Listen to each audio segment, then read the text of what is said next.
Utamjuaje huyu ni rafiki mzuri na unaweza kuambatana naye?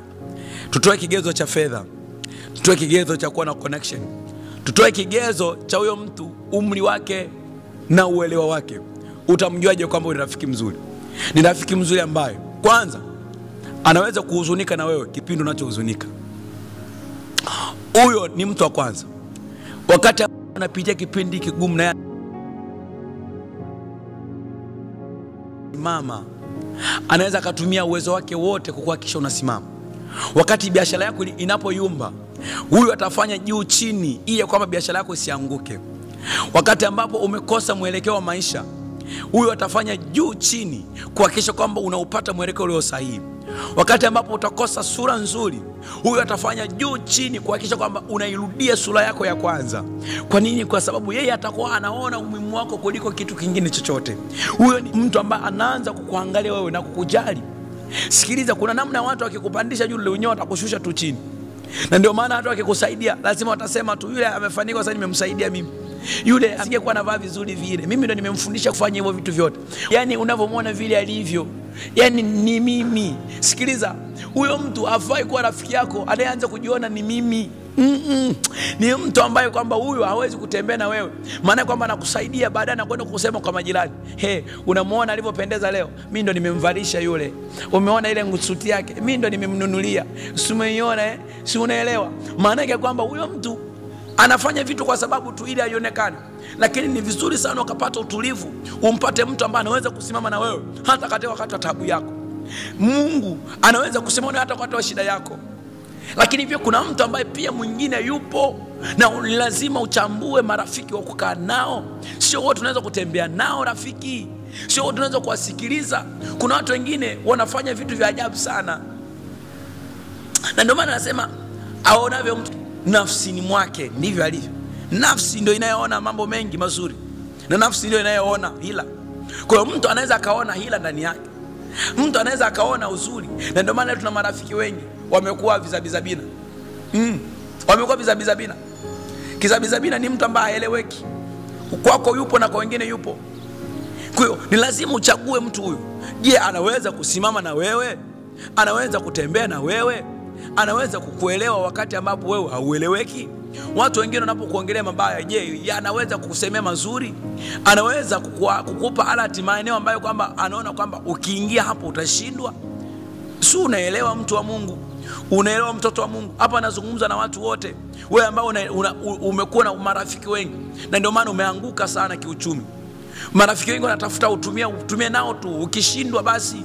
Maana yake kwamba ni lazima ifike kipindi ambacho sisi tutamani kutembea kwenye viwango vile ambavyo vya kuwa na rafiki mzuri. Na rafiki wa kwanza nimesema kwamba ni yule ambaye anaweza kutembea na wewe katika mazingira yote. Hapendi kuona wewe kulia kwako, hapendi kuiona machozi.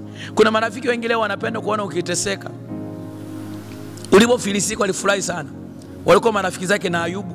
Wao nafikiri marafiki zake na Ayubu leo hawapo. Wapo hata ulionao wapo hapo. Unapoishoga hela wanafurahia. Unapoenda kuomba vitu kwao, wao ndo wanafurahi, wanasema hey, yes, alikuwa anajivuna sana alipokuwa nacho huyo. Tafuta mtu ambaye anaweza kutembea na wewe, anaweza kukubeba, anaweza kukunyanyua. Wakati ambao umeona hauwezi, yeye anaweza kusimama kwa ajili yako, anakuhangaikia. Rafiki mzuri lazima ahangaike juu ya mwenzake. Anaweza akasimama na wewe katika nyakati zote. Nyakati za raha atasimama na wewe, nyakati za taabu atasimama na wewe, nyakati mbalimbali atakuwa na wewe. Maana kwamba huyu anaweza akatunza vitu vyako, anaweza akakutunzia heshima yako, anaweza akakutunzia jina lako, anaweza akakufanya uwe bora. Haijalishi kwenye vipindi gani, haijalishi kwenye nyakati gani. Kuna wakati tunaumizwa kwenye mahusiano, rafiki huyo anaweza kuwa sababu wewe kuondoka kwenye mazingira ya uchungu. Kuna watu wakasema mimi kwa sababu ameniumiza huyu, mimi sipendi tena. Analia kabisa, hii ameniumiza. Lakini yule rafiki anaweza akasimama na wewe, akakutia moyo, akakufariji. Si unaelewana? Sasa unakuwa na rafiki ambaye anakukatisha tamaa tu. Unamwambia natamani nianzishe biashara nyingine, anakuambia isimamisha moja hiyo kwanza. Wakati unaona kabisa uwezo wako kuendelea mbele upo. Unamshirikisha maono yako, anakuwa sababu ya tanzi kwako, anakuwa mwiba kwako, anakuwa ni mtu ambaye kwamba hafurahi. na kuna wakati anakungonga ukikaa mbali naye. Lakini nikwambie, hebu angalia mtu ambaye anaweza kutembea na wewe, anaweza kusimama na wewe katika nyakati zote. Huyo mtu anaweza kuambatana na wewe. Lakini cha kingine ni mtu ambaye ana roho ya Mungu ndani yake. Tunapoisemea roho ya Mungu ndani yake, mtu huyu maana yake kwamba anamheshimu Mungu na kumjali Mungu kuliko kawaida. Maana yake kwamba huyo mtu anakuwa na hofu ya Mungu. Huyo mtu anamjua Mungu. Huyo mtu anamuelewa Mungu. Anamfahamu Mungu vizuri. Pamoja na kwamba marafiki aliokuwa nao Ayubu, akina Bildadi, akina Elifazi na watu wengine walikuwa na maisha yao binafsi, walikuwa na mitazamo yao binafsi, walikuwa na maneno yao binafsi, pengine mengine yalikuwa yanaumiza moyo. Kwa kejeli wanamwambia, bwana wewe unapitia matatizo kwa sababu humjui Mungu. Unapitia shida kwa sababu humjui Mungu. Laiti kama ungemjua Mungu ungekuwa na amani. Lakini huyo mtu mmoja anakuja anamwambia, anasema, sikilizeni yenyewe wenye hekima mbaya. Maana yake kwamba anazungumza kwamba roho ya Mungu iko ndani yake, inaweza kutambua hekima hii ni nzuri na hekima hii sio nzuri. Maana yake kwamba ni lazima watu wafahamu kwamba neno la Mungu ndio chanzo cha maarifa. Kumcha Mungu ndio chanzo cha maarifa, na roho ya Mungu inakaa kwa mtu yule ambaye mwenye maarifa ya kutosha juu ya Mungu. Na ndio maana hata Eliu alipoona watu wanakuja kinyume juu ya Ayubu, yeye aliamua kusimama na kutetea mazingira yale ya Ayubu na kumwonyesha kwamba bwana, ili ya kwamba mtu aweze kufanikiwa ni lazima apitie majaribu, ni lazima apitie mateso, ni lazima apitie changamoto mbalimbali za maisha. Hata kama ulifanikiwa lazima uanguke, ili utakaposimama uwe na akili timamu. Roho ya Mungu pekee inaweza kumtambulisha mtu wakati uliopo. Roho ya Mungu pekee inaweza kumfanya mtu kuishi kwenye uhalisia wake, akaishi sawa sawa na Mungu anavyotaka. Kwa nini? Kwa sababu ndiyo mahali pekee panapomfanya mtu kutembea vizuri na Mungu.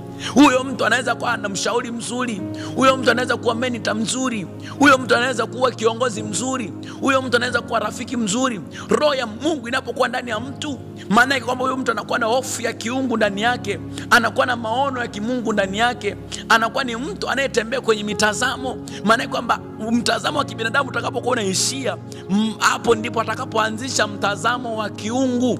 Maana Mungu anasema kwamba mawazo ya kibinadamu yanapoishia ndipo Mungu anapoanzia.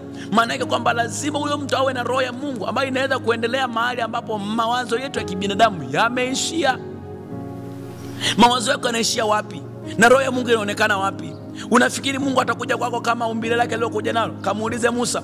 Siku ile Mungu akamwambia, utaniona lakini sio sura yangu.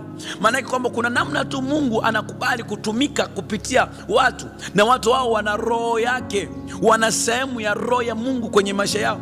Na ndio maana kwenye kitabu cha Isaya anafundisha vizuri kwa habari ya roho ya Mungu. Akasema mtu huyu atakuwa na roho ya hekima, roho ya maarifa, roho ya kumcha Mungu, roho ya kujua, roho ya kutambua mambo ya kimungu. Na ndio maana wakati mwingi mtu mwenye roho ya kimungu, siri za kiungu zipo kwenye maisha yake, siri za Mungu ziko ndani yake. Huyo rafiki mzuri mwenye roho ya Mungu, maana yake kwamba ni lazima atakuwa anaweza kuyaelewa mazingira ya Mungu, anaweza kuelewa nyakati za Mungu, anaweza kutambua Mungu anataka nini saa hii, atakushauri, atakuongoza sawa sawa na Mungu anavyotaka uende. So kama unaelewana, maana yake atakusaidia kusimama kama Mungu anavyotaka usimame. Huyo mtu atafanya jambo kwa shauri lake mwenyewe. Huyo mtu hatafanya jambo kwa mapenzi yake binafsi. Huyo mtu hatafanya mambo kwa namna anavyotazama yeye, bali kwa namna anavyotazama Mungu, kwa namna anavyotaka Mungu, kwa namna anavyohitaji Mungu ufanikiwe. Sio, tunaelewana?